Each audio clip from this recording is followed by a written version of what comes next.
Hey there, today I've got a new camera that I'm going to be unboxing and reviewing. This is the Polaroid Now camera and I've got it in the colour red. And this basically prints instant photos in the square Polaroid format. So the first thing that comes out of the box is the camera itself. And it honestly just looks so cool. It's quite a big camera and I love this red colour and I'm really happy that I chose this one. The bright red colour of this camera kind of makes it look like more of a toy, which I really like because one of the things I really like about instant cameras in general is that you don't have to be serious with them. They're not like proper professional cameras most of the time, especially the cheaper ones. You just point and shoot and you get whatever picture you end up with, and there's no second chances. And so the fact that they kind of reflect that fun nature of the camera in the colour is really nice, and this is the same for whichever colour you choose. All of the colours are really nice and bright, like they have green, orange, blue, all sorts, and it's just really nice that you can choose whichever colour you think fits your personality best, and they're all just really cute. The next thing in the box is paperwork, so one of the bits that you get is this quick start guide, and it's really nice and it's lovely to read because it's got these big colourful pictures and it's very clear. It shows you exactly what to do and what not to do, and it just makes the whole process of starting the camera up and taking your first pictures so much easier.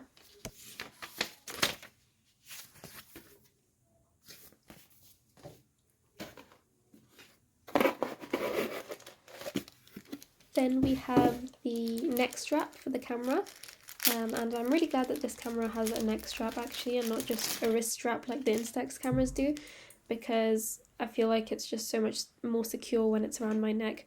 Although this strap is quite thin and flimsy, but you can get different ones and swap them out if you like. Obviously you have to buy this separately, but I've tested this one out and it's been pretty reliable most of the time. I think one side did kind of get loose and open one time, but the other one still held on, so the camera didn't fall. To attach the neck strap, you just get the loops on either side and feed them through these little holes in the back of the camera so that it comes out the other side, and then you can hook it onto these little bits. I did not explain that very well, but oh well. And now we've got the camera all attached to the neck strap, so I can just put that down for now and see what else we've got in the box. So the next thing we have is the charger, which comes in this little plastic pouch. You can probably hear the sound of a plane in the background, but I guess we'll just have to deal with that. Okay, now that that's out of the way, we can look at the actual film.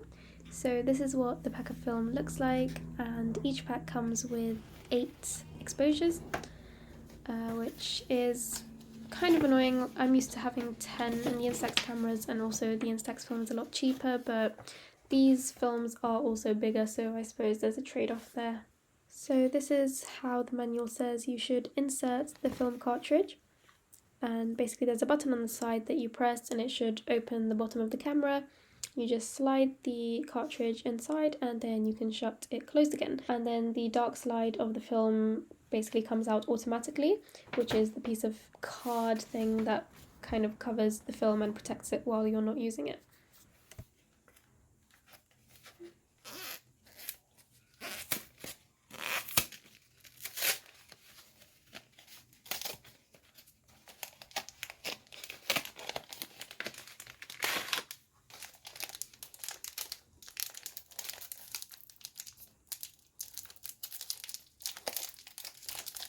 As you can see, I'm struggling quite a bit getting this film open, so bear with me.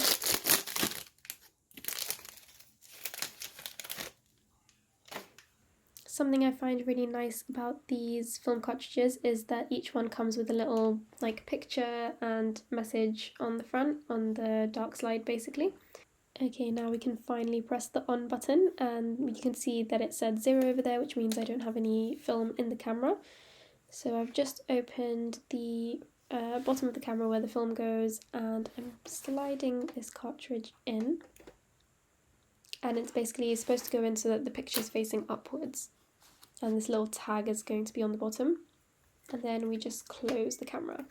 I actually had quite a bit of trouble here because I couldn't get it to close. I didn't push the cartridge in far enough because it was kind of stuck where it was, and then it took me ages to basically eventually get to the point where I could push it in to where it was supposed to go, and then the camera finally closed.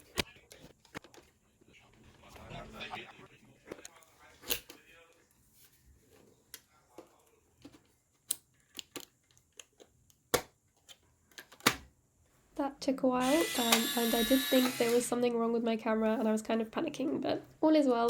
So in the next clip, I'm going to be taking a picture of my sister as a test. Okay, Michelle, I'm going to take a picture of you, okay? So make sure it has a...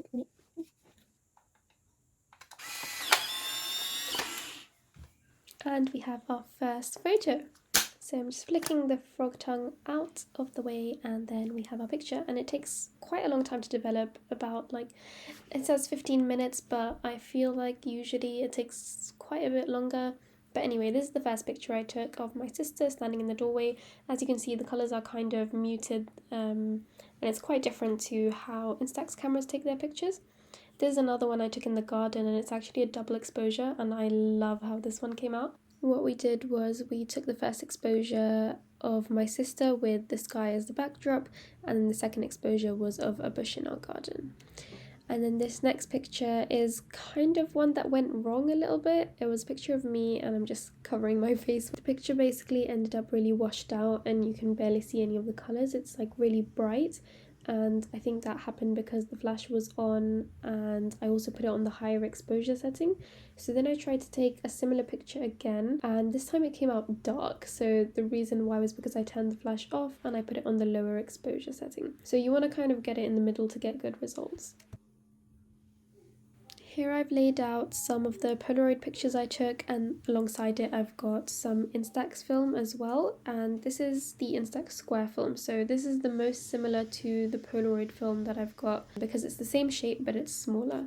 You can see that the Instax film has a lot of contrast and is more colourful compared to the Polaroid film, and the backs of the film also look quite different, so they're easily distinguishable. I've also got some of my Instax mini film here that I'm going to compare to the Polaroid Now film because I feel like these ones really show the colour differences. So I took a picture of some of the flowers in my garden using Instax mini film, and you can really tell that there's a lot of different colours there, there's a lot of contrast and it's quite bright, and then in comparison the Polaroid Now film is a lot more muted and there's much less variation in the colours. It's almost like you've put a filter over the top of it. And then here's another picture I took, which is also of my sister, and here you can see the differences in terms of the warmth of the two different films. So the Polaroid Now film is definitely a lot warmer. The Instax film is more on the cooler side. As you can see here, everything kind of has a blue tint to it, but in the Polaroid Now picture, it's more of a yellowy orange tint. I took a bunch of other pictures using the Polaroid Now camera as well, which I haven't shown here, but they basically came out looking quite purple, but it was more of a warm purple than a cool one, so it was quite pretty. I think if you're a fan of putting aesthetic filters over your pictures, then the Polaroid Now camera does a good job of giving you pictures that already look like that. Anyway, that's all I have time to go through today, but if any of you guys are interested in a more in-depth review of the camera and whether or not you should buy it, then you can let me know in the comments and I could consider doing it. I'll see you guys next time. Bye bye!